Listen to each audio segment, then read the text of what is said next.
Hello, Assalamualaikum dan salam sejahtera. Bersama lagi dengan saya Cikgu Siti Aisyah. Hari ini kita akan bincangkan bab 5 rangkaian dalam teori graf. Okey, 2 minggu lepas cikgu dah bagi awak latihan seperti ini, iaitu menamakan bahagian-bahagian bagi graf rangkaian di bawah. Okey, ada lagi pelajar yang tanya cikgu masih kurang faham mengenai bahagian-bahagian bagi graf ini. Okey, cikgu nak terangkan satu persatu, jadi pelajar kena tengok betul-betul apa yang cikgu nak terangkan. Okey, sekarang kita tengok dulu A ini. Okey, sekarang kita tengok yang bintik-bintik ini. Yang cikgu tanda merah ini, yang bintik-bintik ini kita panggil sebagai bucu. Okey. Yang ini, yang merah ini pun kita panggil sebagai bucu. Tapi bila dia tak bersambung dengan apa-apa, cuba awak tengok bucu A, dia ada garisan macam tu kan? Yang ini kita panggil bucu sahaja. Tapi berbeza dengan bila dia ada bucu sahaja tapi dia tak bersambung dengan mana-mana garisan. Yang itu kita panggil sebagai bucu terpencil. Okey, yang itu yang dulu. Okey, yang kedua. Benda yang awak kena tahu adalah bila awak nampak garisan yang warna hijau ini. Cikgu kecilkan dulu. Okay, bila awak nampak garisan yang menyambungkan bucu ke bucu.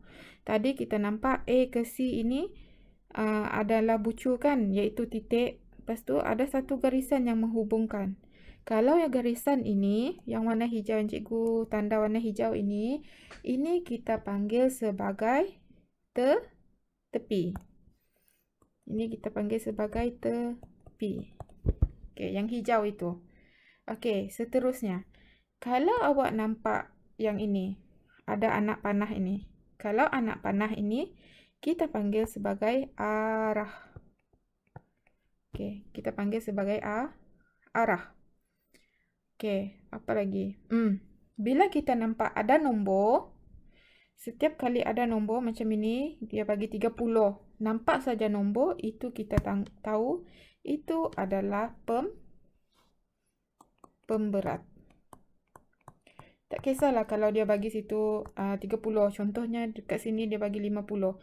Jadi yang ini 50 ini pun kita panggil sebagai pemberat. Boleh faham? Setiap kali yang ada nombor kita panggil sebagai pemberat. Okey, seterusnya. Cuba awak tengok yang itu. Yang hitam ni, yang cikgu nak tandakan hitam. Okey, cikgu padam dulu yang ini supaya lebih jelas. Okey. Sekarang kita nak tengok yang bergegelong. Kalau awak nampak saja bulatan, ini bulatan kan? Terus bersambung macam ni saja. Yang ini kita panggil sebagai gelong. Ataupun gelong saja, ataupun awak boleh tulis gegelong. Okey. Yang terakhir, bila awak nampak macam ni, ada dua bucu. Ada dua bucu. Ada dua titik. Ni B dengan C ni ada dua titik. Lepas tu dia disambungkan bukan dengan tepi. Dia disambungkan dengan separa bulatan. Okey. Ni separa bulatan betul. Ada dua macam ni. Nak kata bulat, dia berbeza dengan bulat. Yang ini kita panggil sebagai berbilang tepi. Okey. Jadi, poin dia dekat sini, apa yang boleh kita tulis adalah bila kita nampak titik, ini kita panggil sebagai bucu. Ini kita panggil sebagai bucu. Okey, bila kita nampak garis lurus, yang ini kita panggil sebagai tepi. Okey. Bila kita nampak garis lurus, lepas tu dia ada bagi anak panah, ini kita panggil sebagai arah. Okey. Lepas tu bila kita nampak dua bucu, nampak tak dua bucu? Bila kita nampak dua bucu, lepas tu dia digabungkan ataupun dia disambungkan dengan yang macam ni. Yang ini kita panggil sebagai berbilang tepi. Berbilang tepi. Bila kita nampak satu saja bucu, tapi dia bulat terus. Kalau berbilang tepi dia ada 2 bucu, betul? Ada 2 bucu. Kalau ada satu saja bucu, lepas tu dia terus bulat, yang ini kita panggil sebagai gegelong. Lepas tu setiap kali nampak garisan, lepas tu kita nampak ada nombor dia bagi. Sebagai contoh 50, 30, sebagai contoh dia bagi macam ni. Dia bagi garis, dia bagi 50. Yang ini kita panggil sebagai pemberat.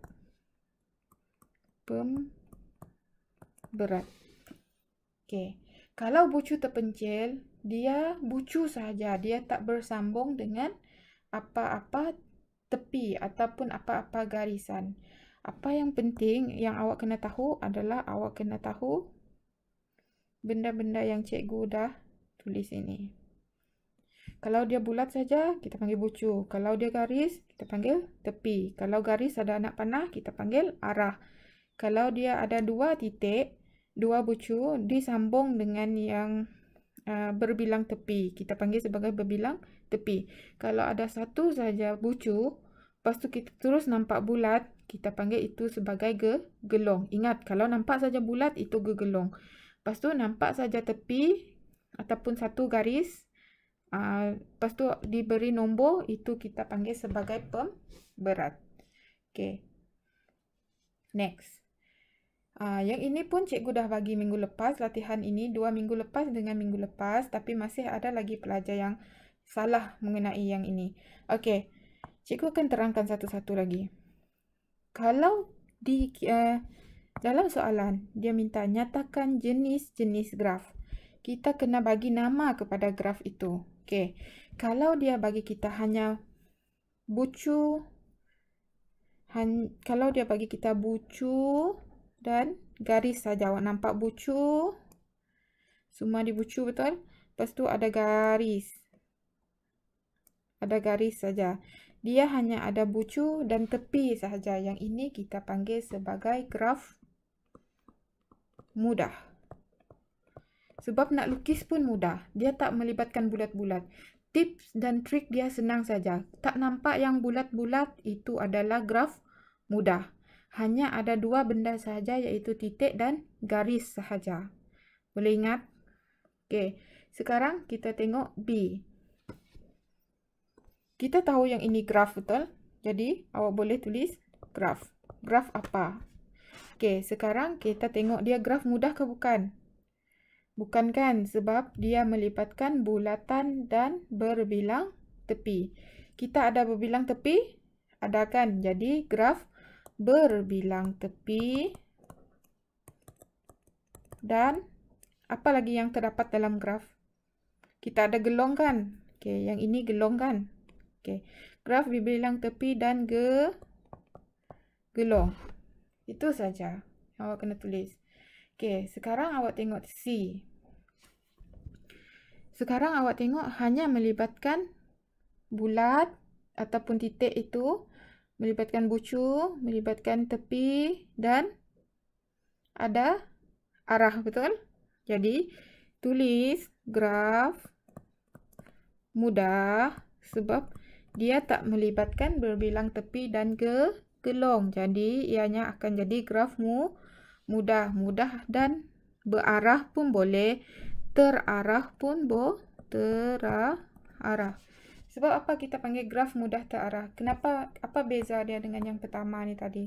Kalau yang pertama ni, dia tak bagi kita arah, betul? Tapi yang C, dia bagi kita arah. Okey, ni arah dia. Boleh faham? Sebab tu kita panggil sebagai graf mudah terarah. Okey. Untuk D pula, cuba awak tengok D. Graf mudah kah? Bukan kan? Kenapa dia bukan dipanggil graf mudah sebab dia ada bulatan. Kalau ada bulatan, dia bukan graf mudah. Dia akan jadi graf berbilang tepi. Graf berbilang tepi. Ada gelong tak? Okey, ada gelong. Gelong tepi, bergelong, dan ada arah tak? Ada kan? Bergelong terarah. Graf berbilang tepi bergelong terarah. Sebab dia ada berbilang tepi, ada gelong, ada arah. Okey, untuk I pula. Graf mudah ke graf berbilang tepi? Okey, graf mudah. Kenapa dia graf mudah? Sebab dia tak ada berbilang tepi dan tak ada bulatan. Boleh faham? Dia tak ada gegelong dengan berbilang tepi. Jadi tulis graf mudah. Okey, sekarang kita tengok. Dia bagi apa? Ada bagi arah tak? Tak ada bagi arah, tak perlu tulis arah. Tapi dia ada bagi kita nombor-nombor ini. Ingat tak yang tadi tu cikgu cakap, kalau yang ada nombor, kita panggil apa? Pemberat. Jadi, graf mudah. Pemberat pun boleh. Pemberat pun boleh. Boleh faham? Okey, F. Kita tengok F. Cuba awak tengok F. Graf mudah ke graf berbilang tepi? Graf mudah. Sebab apa?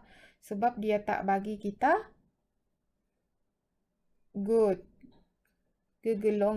bergegelong dan berbilang tepi. Sebab tu kita panggil sebagai graf mudah. Okey. Tulis dulu graf mudah.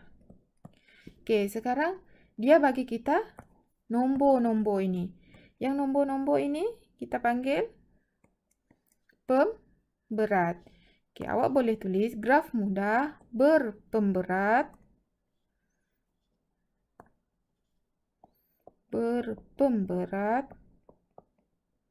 dan okey, apa lagi yang dia bagi dalam graf ni? Ada arah kan? Cuba tengok ni anak panah ni. Ni ada anak panah, ni anak panah. Okey, bila ada anak panah kita panggil sebagai arah. Jadi dan terarah. Okey, boleh faham? Okey. Poin dia senang saja kalau nak tahu yang ini. Okey, kalau dia bagi kita macam ni terus. Nampak saja yang ada garis. Bila kita nampak garisan macam ni, ini kita tahu ia adalah graf mudah. Okey. Kalau kita nampak dia macam ni,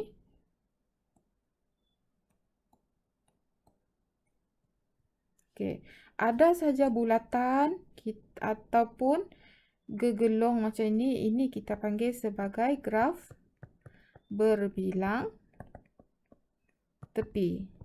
Okey. Graf berbilang tepi. Okey, kalau kita nampak bentuk macam ni. Jadi, lepas tu kena tambahlah. Kalau dia ada bagi pemberat, kita tulis berpemberat. Kalau dia ada bagi arah, tulislah terarah. Lepas tu kalau ada bagi gelong, kita tulis juga bergegelong. Okey, cikgu harap pelajar boleh faham apa yang cikgu explain kali ini. Jadi, pergi ke Google Slide cikgu, klik pada latihan dan buat latihan yang cikgu akan berikan.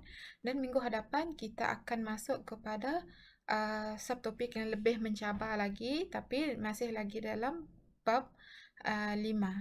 Okey, bye.